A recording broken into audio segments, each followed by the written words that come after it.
el paladín contra la muerte. En los asombrosos y sensacionales años que transcurrieron entre 1860 y 1870, un alemán miope, serio y de baja estatura estudiaba medicina en la Universidad de Gotinga, Roberto Koch. Su sueño era ser explorador y soñaba con viajar por todo el mundo. Se casó con Emma Franz, con la condición de que se olvidara de todas aquellas aventuras y se dedicara a la práctica de la medicina, lo cual era bastante monótono para él. Pasaron los días y Roberto se la pasaba de un pueblo aburrido a otro aún menos interesante, hasta que llegó a Wolstein, donde su esposa le regaló un microscopio para que se distrajera.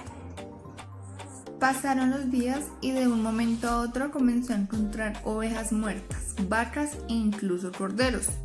Su causa era el carbunco, una enfermedad misteriosa que tenía preocupados a los campesinos de toda Europa.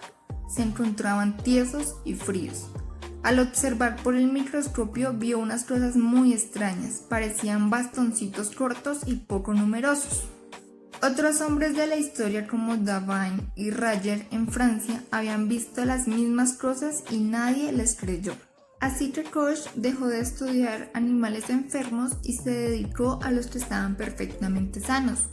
Decidió contagiar de carbunco a los ratones, haciéndoles un corte en su cola insertando delicadamente una astilla empapada en sangre. A la mañana siguiente, los ratones estaban con la boca arriba, tiesos y con los pelos de punta. Logró contagiar la enfermedad de las ovejas, de las vacas y de las personas a un animal como un ratón, decía Koch. Estos filamentos tienen que estar vivos.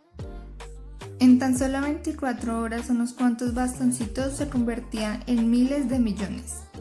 Así que necesitaba ver cómo se desarrollaban estos bastoncitos en el animal vivo. Koch decidió colocar un pedacito de vaso de ratón muerto del tamaño de la punta del alfiler en una gota de humor acuoso del ojo del buey. Los bastoncitos a la deriva habían empezado a multiplicarse.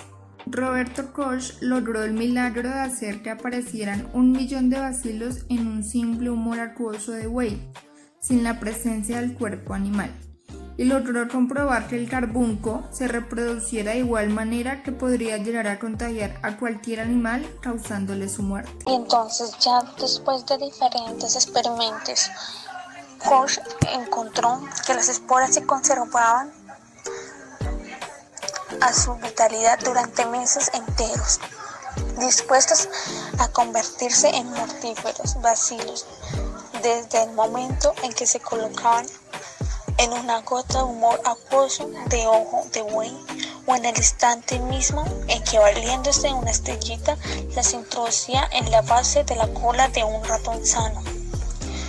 Y ya en 1876 Koch se encontraba con 34 años.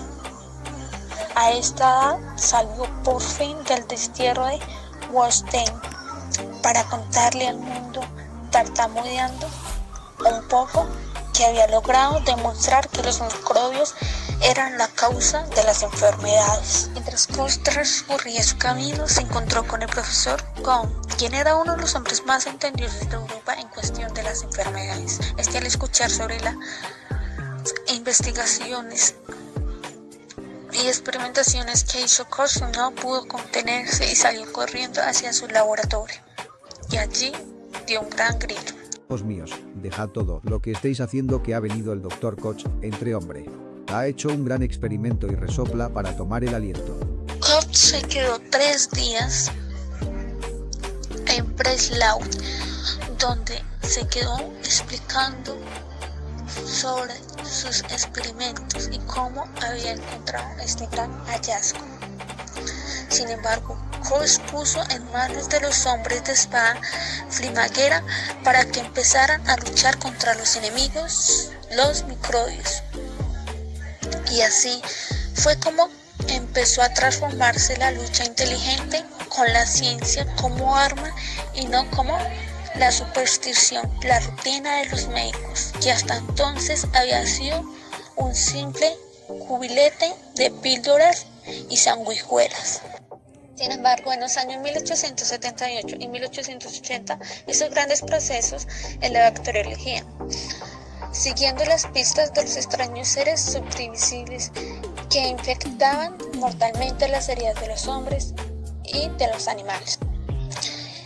También en el año 1880 fue llamado por el gobierno alemán para formar parte en calidad de agregado especial del Departamento Imperial de Sanidad, donde allí le dieron un hermoso laboratorio con todos los aparatos que éste necesitaba. Koch se puso a trabajar y obtuvo el primer material tuberculoso de un obrero de 36 años.